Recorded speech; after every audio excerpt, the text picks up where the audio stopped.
আমার গাল ছিল একদম গুলুমুলু কিউট বাচ্চা থাকে না, অলংকার নামটা আমার কাছে মনে হয় পুরো এশিয়া মহাদেশে একটা। আমি আমার ফুল ফিটনেস চেঞ্জ করেছি। অভিনয়টা আবেগ, অভিনয়টা আমার প্রেম, অভিনয়টা আমার ভালোবাসা। গুড ইভিনিং ভিউয়ার্স, বিনোদন জগতের আলোচিত তারকাদের নিয়ে কালের কণ্ঠের বিশেষ আয়োজন গসিপ অ্যান্ড গ্লিটসে সবাইকে স্বাগত জানাচ্ছি আমি সাজিয়া।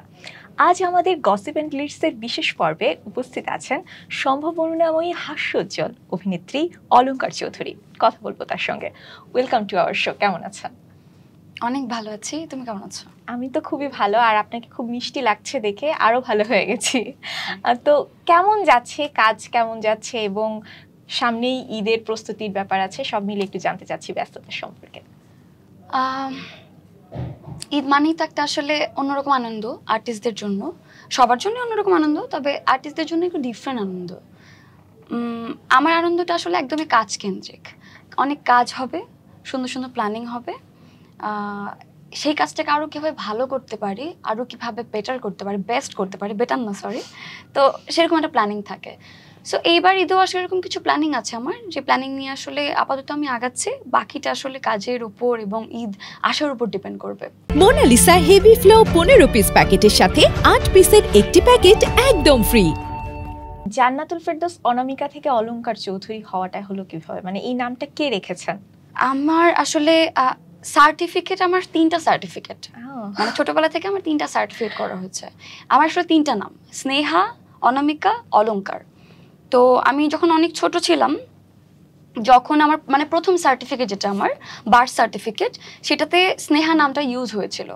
তো স্নেহা নামটা অনেকে না বিকৃতি করে ডাকতো, সেটা আমার আম্মুর একদম ভালো লাগতো না। আমার আম্মু বলতো যে, আমার কাছে মনে হতো, আম্মুর রাগ হতো আসলে, আমার কাছে মনে হতো যে আমার মেয়ের নাম এত কষ্ট করে এত সুন্দর করে একটা নাম রাখলাম, সেই নাম ধরে মানুষ এরকম করে মানে অনেক বাজে করে নামটা ডাকতো। সো এটা আমার আম্মুর কাছে ভালো লাগতো না। তো আম্মু কি করলো, নামটা চেঞ্জ করে ফেললো, নামটা চেঞ্জ করে বার্থ সার্টিফিকেটও চেঞ্জ করে ফেললো। তারপরে নাম রাখলো অলংকার, মানে আগেই নাম ছিল অলংকার, সো অলংকার নামটা ইউজ করলো।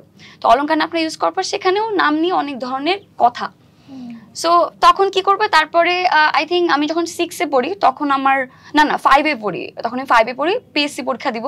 তো তখন হচ্ছে আমার চেঞ্জ করে ফেলে, তখন জান্নাতুল ফেরদৌস অনামিকা ইউজ করা হয়। তারপরে তো এটা আমার সার্টিফিকেটটা রয়েই গেল। আর মিডিয়াতে অলংকার চৌধুরী নামটা দেওয়ার একটা রিজন, সেটা হচ্ছে আমি দেখেছি স্নেহা নামটা অনেক কমন, অলংকার সুন্দর যেমন কমনও, অনামিকা নামটা সুন্দর কমনও, কিন্তু অলংকার নামটা আমার কাছে মনে হয় পুরো এশিয়া মহাদেশে একটা, বাংলাদেশ তো অনেক পরের বিষয়। আর অলংকার যেহেতু বাংলা নাম, সেহেতু বাংলাদেশের বাইরে বা বাংলা ভাষাভাষী কেন্দ্রিক দেশ বাদে আসলে বাইরের দেশগুলোতে এই নামটা থাকবেও না। সো এই নামটা অনেক ইউনিক নাম, এই নামটা ইউজ করা হয়েছে যেন অলংকার একটা থাকে, ওয়ান পিস। কিন্তু এই 3টা নামের মধ্যে হয় না যে খুব প্রিয় একটা নাম কোনটা? আপাতত তো অলংকার বেস্ট, অলংকার, আই লাভ অলংকার, আই লাভ অলংকার চৌধুরী, আই লাভ। যদি একটু জানতে চাই যে নায়িকাদের তো একটা সৌন্দর্য মেনটেন করার ব্যাপার থাকে, আপনি নিজের সৌন্দর্য কিভাবে মেনটেন করেন? আর আপনার যে দীঘল বরণ কেশ, এই কেশের রহস্য কি? আমার কেশ আরো অনেক বড় ছিল। আমি যখন মানে ইন্ডাস্ট্রিতে প্রথম আসি, আমার তো 5 বছরের জার্নি, অল্প সময়ের ক্যারিয়ার আমার। আমি 2020-তে আমি প্রথম কাজ করি, তখন আমার চুল ছিল একদম কোমর ছাড়িয়ে একদম এই পায়ের এখানে, মানে এবং অনেক ঘন ছিল। তো যখন প্রথম আসি তখন অনেকেই বলতো যে এটা কেয়ার করতে হবে, তোমার মতো যে নায়িকাদের অনেক কেয়ার করতে হয়, নয়তো বা পসিবল না, নায়িকারা কেয়ার করতে পারেও না, সেটা শুনতাম। বাট মনে হতো কি যে না না না না না, আমার চুল এমনই থাকবে, আমার চুল এরকম ঘনই থাকবে, আমার চুল বড়ই থাকবে। বাট কিছুদিন না না না না কিছুদিন কাজ করার পর আমার মনে হলো যে মানে এটা তো খুব মানে এটা পসিবল না আসলে। একটা অভিনেত্রী কিংবা একটা ছবিজ অঙ্গনে কাজ করা মেয়ে, সেটা অভিনেত্রী হোক, সেটা উপস্থাপিকা হোক, কিংবা ছবিজ অঙ্গনে যে মেয়েরা কাজ করে, তাদের চুল আসলে অনেক ঘন রাখা কিংবা বড় রাখা, এটা সো টাফ, ভেরি টাফ। হ্যাঁ এক কেন্দ্রিক থাকতে হবে তাকে, এটা হচ্ছে কথা, তাহলে হয়তো আমার পক্ষে তো সেটা সম্ভব না। কার্ল করতে করতে মনে করো চুলের একদম 12টা বেজে গেল। প্রথম দিকে ব্রাইডাল শুট করতাম, চুলে একদম স্প্রে দিয়ে খুব বাজে অবস্থা, চুল পুড়ে শেষ। তারপরে আর কি স্কিনের কেয়ার তো বোঝোই, রেগুলার মেকআপ করতে হয়, সানে থাকতে হয়। সো কেয়ারটা আসলে করব কখন, ওটাই জানতে চাচ্ছিলাম যে সান ট্যান হওয়ার যে ব্যাপারটা থাকে, তখন কি করা হয়? আমি জানি না, বুঝছো, মানে আমি আপাতত আসলে এরকম একটা অবস্থায় আছি, বাট এটা আসলে দেখা যাচ্ছে না, খুব ভয়াবহ একটা অবস্থায় আছি। যারা আসলে ফেসবুকে আমার সাথে অ্যাক্টিভ আছে তারা জানবে, আর তুমি হয়তো দেখেছো তো তুমি জানবে। এটা খুব ভয়াবহ অবস্থা, মানে খুবই ভয়াবহ।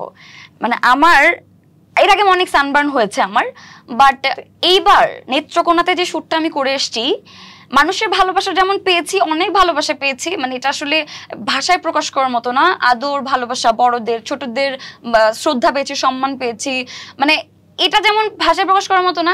সো আমি যেভাবে পুড়ে এসেছি, যে প্রকৃতির ভালোবাসা, এই রোদের ভালোবাসা, এটাও ভাষায় প্রকাশ করার মতো না। মানে আমার না জাস্ট দুইটা দাগ হয়ে গেছে, মানে পুরো কালো, হ্যাঁ কালো, আর এখানে আমার স্কিন কালারটা, মানে অ্যামেজিং একটা এক্সপিরিয়েন্স আমার। এবং এটা আমি কিভাবে যে বাই বাই বলবো আমি নিজেও জানি না, আসলে আমি নিজেও জানি না। অভিনেত্রীরা বা যারা শোবিজে কাজ করে তাদের আসলে ওই সময়টা হয়ে ওঠে না। তো অনেকেই যেটা করে এখনকার সময় যে বোটক্স বা ফিলার সার্জারি করে, আপনি কি এরকম কিছু করিয়েছেন? করিয়েছি, আমাকে দেখে কি এটা মনে হয়? এটা আসলে কোন দিক দিয়ে মনে হয়? আমি একটা বুঝি মেয়ে ভাই, আমাকে কোন দিক দিয়ে মনে হবে? মানে ইচ্ছে আছে কিনা? না না না, আমার নিজের সৌন্দর্যকে না, আমি তোমাকে একটা কথা বলি, আমাকে তুমি হয়তো দেখোনি 2020-তে আমি যখন প্রথম ইন্ডাস্ট্রিতে আসি, তখন আমার গাল ছিল একদম গুলুমুলু কিউট বাচ্চা থাকে না, তো আর ফর্সা একটা, মানে মানে অনেক ফর্সা একটা মেয়ে, যাকে জাস্ট আমার মেকআপ আর্টিস্ট যদি একটু মানে মানে একটু কন্ট্রোলিং দিলে না, আমাকে মনে হতো কালো কিছু দিয়ে রাখছে, এবং মেকআপও আমার একটা শেড আমার মানে পারফেক্টলি বসতো না, মনে হতো যে অনেক কালো এগুলো আমার স্কিন কালার থেকে। তো ওই মেয়েটার এত মানে গুলুমুলু ছিল যে মানে ওই মেয়েটা, আমি যখন স্ক্রিনে আমাকে দেখতাম সেই অলংকারকে, তখন মনে হতো কি যে আরে মানে এমনি হয়তো সুন্দর লাগছে, এমনি কিউট লাগছে যে আরে মেয়েটা কিউট, বাট স্ক্রিনে না ভালো লাগে না, আসলে ভালো লাগে না স্ক্রিনে। তো আমি কি করলাম, আমি এক্সারসাইজ করেছি। তো আমার ওই লুকটা যদি তুমি দেখতে, তুমি হয়তো এখনো কিছু গান সার্চ করলে, অনেক আগের 2020-র গান সার্চ করলে তুমি হয়তো এখন দেখতে পারবে যে এইটা এত তফাৎ।